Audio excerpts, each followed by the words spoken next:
Sure. Just one more for me. But I know the Secretary was asked this yesterday, but about the leadership of Hamas. The Secretary said yesterday that Sinwar has always been the primary decider. Nonetheless, somebody who purportedly masterminded the October 7th attacks, and today the Israelis have, it's not a surprise, but very clear that they want to kill him. How does that complicate the process of diplomacy and getting a ceasefire? And is there at least, not a contradiction, at least a tension between trying to kill someone and trying to negotiate a ceasefire? I don't think there is. I really don't think. It's what the Secretary said yesterday, obviously, I think is accurate, which is it doesn't really change the situation. Two things can be true. Number one, Sinwar is a brutal terrorist with blood on his hands, including the blood of American citizens, and not just American citizens, but citizens of many countries around the world. So remember, it's not just citizens of Israel that were killed on October 7th. There were citizens of multiple countries, as I said, including the United States. That is true. It is also true that he continues to be the person that calls the shots for Hamas, and that was true before the death of the leader of the political leader of Hamas. It continues to be true today. Ultimately, it was Sinwar that had the final decision-making authority, as we could see throughout these negotiations, on whether to accept a ceasefire or not. So yes, Sinwar absolutely ought to be brought to justice. We believe that for his significant acts of terrorism. And we also think he ought to accept the ceasefire deal that is manifestly in the interests of the Palestinian people, as well as, of course, in the interests of Israel and the broader region. On that in particular, have the Qataris given any indication that they're any more reluctant to deal with Hamas now that Sinwar is de facto at the head of the organization? No, they have not. In fact, Qatar has indicated to us that they continue to look to play the productive role they have really played since October 7th. Qatar, along with Egypt, have played an incredibly important role in trying to mediate a ceasefire deal. They played a role in the return of hostages previously, and they continue to play a really important role that you see us often express gratitude for, and that continues to be the case. Absent the designation by Hamas, presumably by Sinwar, of somebody who can physically be present at these negotiations, because presumably Sinwar himself will not be traveling to Cairo or anywhere else. Presumably correct, yeah. Is there not at least a logistical obstacle to furthering ceasefire talks at this time? So a few things about that. Number one, Hanea was not the only person who attended talks when there have been previous rounds of negotiations. There are other people from Hamas, from outside Gaza, who attended those talks, and that can still be the case. Those people have had the ability to get messages to Sinwar. That's been true all throughout the negotiations, and I would expect that to still be the case. The second thing is that just because, or let me say it a different way. Second thing is that actual physical negotiations are not the only time that there are talks that go on throughout this process, right? We talk to Qatar and Egypt all the time. We talk to Israel all the time. They have the messages to communicate with the leadership of Hamas, even absent getting in a room and talking to them, and I would expect that to continue to be the case as well. I do not mean this to sound flippant, but does it not require, and I take your latter point, but does it not require a commitment from Israel and I guess all of the negotiating parties not to kill the people who are taking part in these talks, if only to, again, sort of finalize a deal that I assume would have to happen in person? So we want to see the talks get finalized, right? There's a couple ways to take your question. If you mean with respect to Sinwar, maybe that's not what you meant. So I just say, because that was something that Sean asked about. Certainly with respect to Sinwar, is something that somebody that we believe ought to be brought to justice. There are other members of Hamas as well who are terrorists who deserve to be brought to justice in one way or the other.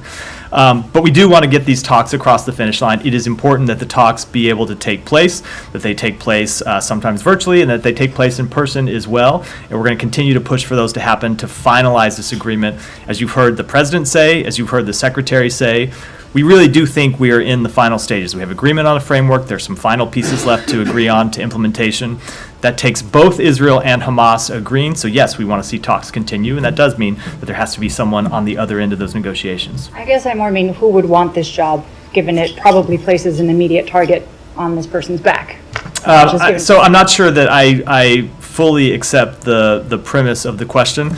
I would hope people would want but I would just say, well, there are a number of people who've been involved in the negotiations. I would just say, I would hope people would want the job because they would see getting a ceasefire deal in the interest of the Palestinian people that they purport to represent.